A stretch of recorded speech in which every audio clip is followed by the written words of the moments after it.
David Polycart demonstrates how careful planning can engage all his learners as he begins a series of lessons on Great Expectations with his Year 8 English class. Afterwards, AST's Sophie Hallaker provides commentary and analysis. Putting themselves in the position of literary detectives and finding out about the various characters and how they all interconnect both to each other and to the plot. So we need to find a new character though. Yeah, look for a Wormick, I think. Wormick. After some initial scepticism they had when they had this sort of dusty old book in their hands, I really feel that they've grown much more excited by it. Where does he find Pip? Would he find him? They met somewhere, I don't know where. Yeah, that's one. Look, really different for other lessons, because finding the characters before we start the book's really good. Like, where is it? Trying to find it, rushing through the pages, and you've got like 10 minutes to find it. It's like, hurry up. I will ask you now to go back into your little groups and for you all to actually look at your last character. Estella is told to break Pip's heart because Pip falls in love with Estella. What can we think is going to develop between her and Pip? Would it be the untaunted love that was on the board? That he likes her but she won't like him back? This is the unrequited love. So I've had to move these. The unrequited love thing, which you weren't sure where it came from.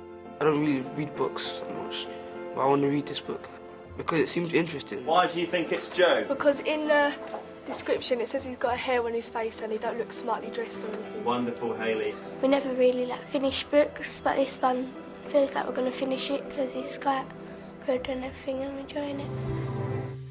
There's several things going on in this lesson that are related to planning. For a start, you've got the group work, and he's thought about the structure of his groups, he's thought about who's working with who, and it's obviously working well because they're all completely on task. He's also got what actually the task is and what they're looking for. Putting themselves in the position of literary detectives and finding out. He's carefully thought about something that's not going to intimidate them, but it's something that they can do and something that they can actually feel really confident with and feel a sense of achievement from that. Finding the characters before we start the book's really good. Like, where is it? Trying to find it, rushing through the pages, and you've got like 10 minutes to find it. It's like, hurry up. He's obviously building things up, so it's not just a one-off episode of a lesson, it's something that's going on, and the students, I think, see it as something ongoing, and they see it as almost like a project. And I think that's something really important when you're planning as a secondary school teacher, because it's very easy to just see your lessons as separate episodes. I will ask you now to go back into your little groups. And it's very evident that he's planning it as if he had them all the time, not as if they came to him for an hour or 50 minutes or however long your lesson might be. He's actually thought, how am I going to get these students so engaged in this that they come into the lesson wanting to learn and wanting to carry on with what they're doing.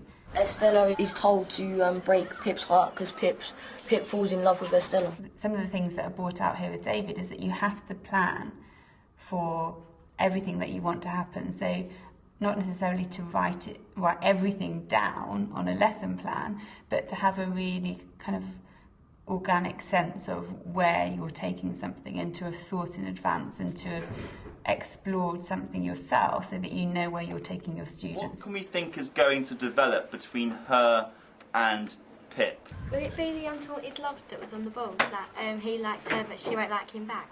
When we're thinking about our planning, sometimes we can get caught up in thinking about how do we show ourselves as an outstanding teacher, whereas actually what David's showing here is how you set up outstanding learning and actually how you get your students to be outstanding learners. And it's about planning for activities that will get the students so engaged and so focused that they are independent and they're wanting to learn and they're supporting each other and they're assessing each other and working together, and you've got this outstanding learning environment.